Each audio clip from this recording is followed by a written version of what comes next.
Facebook and these other groups, which tend to all be of like mind, they control such a large percentage of the means of communication in this country that, while they're still technically private, you can't, it'd be like deciding to regulate what people say on the telephone. Right. It's beyond. I mean, this is our means today in the society of communication. Well, ironically, they are protected by, what is it, Section 230 of the Communications Decency Act.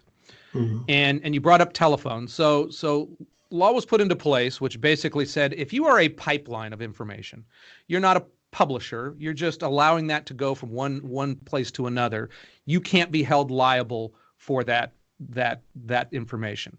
So if you call me on a Sprint cell phone and I either libel somebody or we decide to go commit murder and do things, nobody's going to go sue Sprint.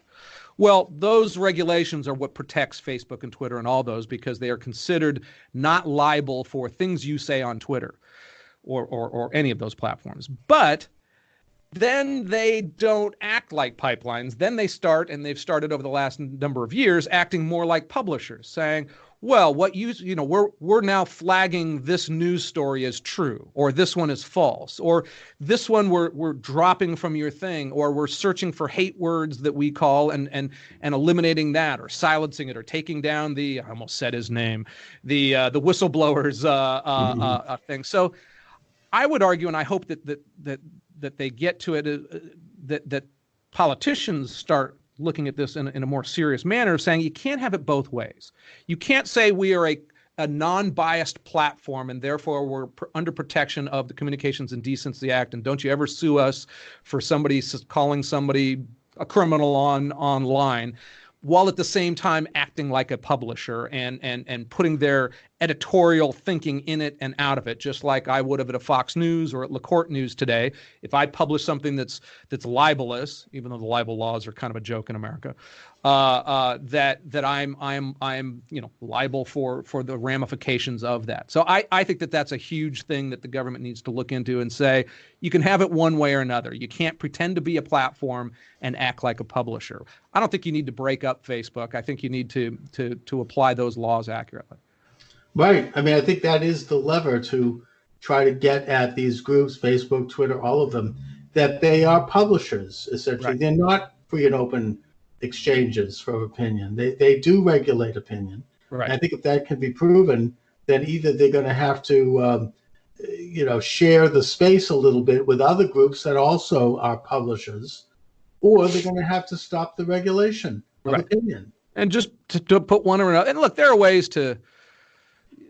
Yeah, I mean, I clearly view that as a thing. I also view that copyright laws probably need to be changed around a little bit. There was no concept of, when you signed up for Facebook, that on their 4,000th word in their terms and condition that you said, yeah, anything I put up here, they can claim a copyright on my pictures and on my statements, so that a Facebook competitor can't suck that information out and put it. We can't make Charles' book grab people's photos from Facebook. Ironically, it's not the people that will sue it. It'll be sued by Facebook, saying, yeah, we're not liable for any of this content, but we have the claim for it. So they're using some other laws as well to bolster their monopoly on that. Because the reason why I used to be on Facebook wasn't because they had my stuff. It's because they had all my friends' stuff, and nobody else did.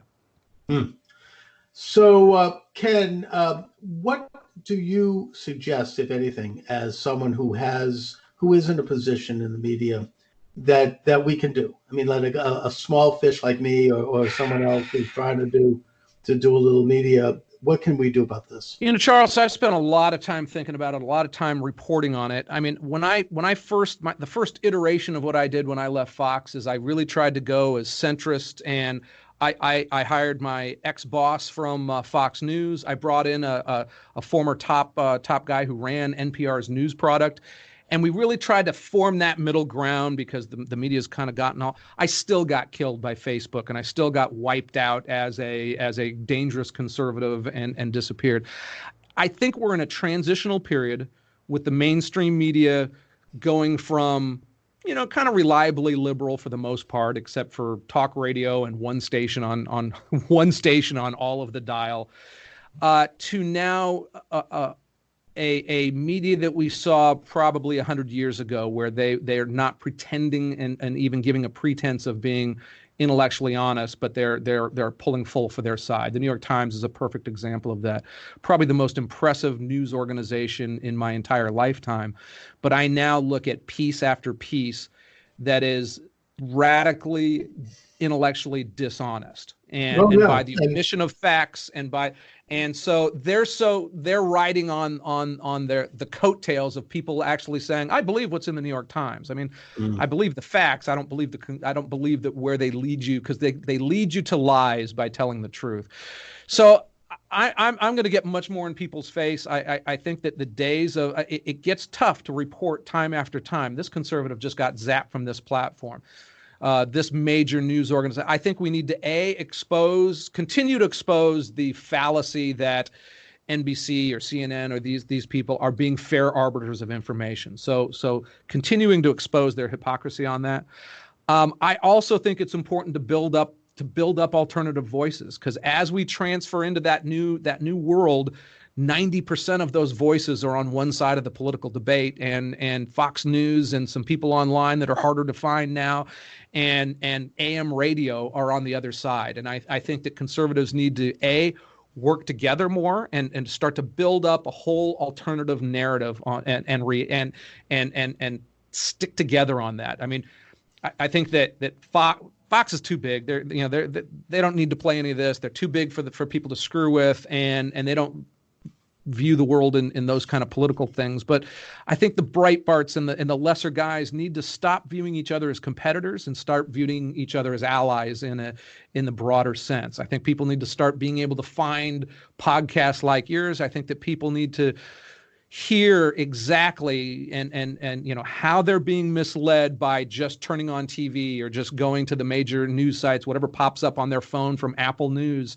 is not the fair narrative. It's one narrative, and there are many competing realities out there with just as much facts. And then at some point in the upcoming future, we're going to need to be able to have truly some tech alternatives as well. Right now, it's a tricky thing to come up with. It's a tricky thing to try to make a free speech zone, because then when you first start that, you really get the Nazis and the bad, the really bad people who've been kicked off of those other things. I think that the right is going to need to kind of come together and start to come up with some competing platforms that their voices can be heard on. This is not a 2-year fight. This is a 10-year fight, and they need to do it. No, I appreciate that. I mean, I'm trying to do a little of it myself, in that I download this program both into YouTube and Vimeo, so I have it in another venue, and then I download it into Podomatic, where it then automatically goes to iHeartRadio and iTunes and Spotify. Right. And all these other venues. So, and then I'm putting the whole thing up on a website, charlesmoscowitz.com, where I'm also covering links for Breitbart and for all these other people.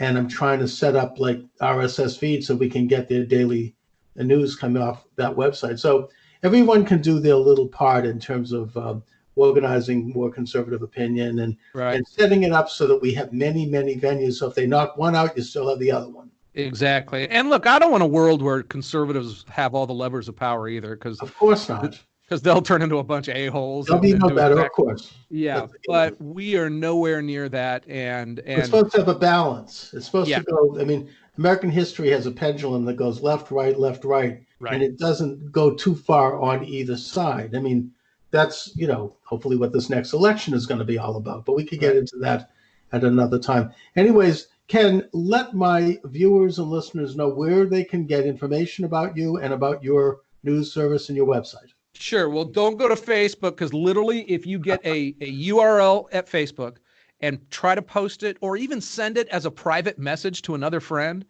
you'll have a screen pop up that says this violates our community standards. So it's LaCorte News, LACORTE news.com. We publish a lot basically on this stuff. We look at media bias. We look at a lot of Silicon Valley censorship. We will be starting a more activist element of this at a certain point to really start saying, okay, because I think the average person, I think there's a lot of people out there who bitch about this, and don't really know what can they do. What can a guy who's sitting in Omaha in front of his keyboard do to stop this crazy situation from going? And we're going to be launching something in the next month or so on that, probably at CPAC, to get that going as well. Great, and I'll certainly keep tabs on it.